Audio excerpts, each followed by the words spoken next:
జిల్లాలో ఈ నెల 8 నుంచి ఉచిత ఇసుక పంపిణీ విధానం ప్రారంభించాలని జిల్లా కలెక్టర్ షాన్ మోహన్ సగిలి అధికారులను ఆదేశించారు. రాష్ట్ర ప్రభుత్వ మార్గదర్శకాలు ప్రకారం జిల్లాలో ఉచిత ఇసుక పంపిణీ విధానంపై శనివారం కలెక్టరేట్లో జిల్లా కలెక్టర్ షాన్ మోహన్ జిల్లా స్థాయి ఇసుక కమిటీ సమావేశాన్ని నిర్వహించారు. ఈ సందర్భంగా ఆయన మాట్లాడుతూ పెద్దాపురం స్టాక్ పాయింట్ వద్ద ఇసుక మెట్రిక్ టన్నుకు 655 రూపాయలుగా నిర్ణయించడం జరిగిందని ఆయన తెలిపారు.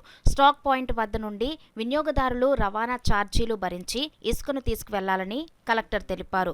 ప్రజలకు ఇసుక అందుబాటులో ఉంచాలని అన్నారు. ఉదయం 6 గంటల నుండి సాయంత్రం 6 గంటల వరకు ఇసుక రవాణా కావాలని స్పష్టం చేశారు. స్టాక్ పాయింట్ వద్ద రెవెన్యూ, మైనింగ్ శాఖ అధికారులు ఉండే విధంగా చర్యలు తీసుకోవాలని కలెక్టర్ సూచించారు. తొలుత రాష్ట్ర ప్రభుత్వ ప్రధాన కార్యదర్శి నీరబ్ కుమార్ ప్రసాద్ శనివారం విజయవాడ సిఎస్ క్యాంప్ కార్యాలయం నుండి నూతన ఇసుక విధానం, ఇసుక స్టాక్ పాయింట్లు, పెన్షన్ పంపిణీ తదితర అంశాలపై అన్ని జిల్లాల కలెక్టర్లతో వీడియో కాన్ఫరెన్స్ ద్వారా సమీక్ష నిర్వహించారు. ఈ వీడియో కాన్ఫరెన్స్ కు కాకినాడ కలెక్టర్ నుంచి జిల్లా కలెక్టర్ షాన్ మోహన్ సగిలి, జిల్లా ఎస్పీ ఎస్ సతీష్ కుమార్, జిల్లా గనుల శాఖ అధికారులతో కలిసి హాజరయ్యారు.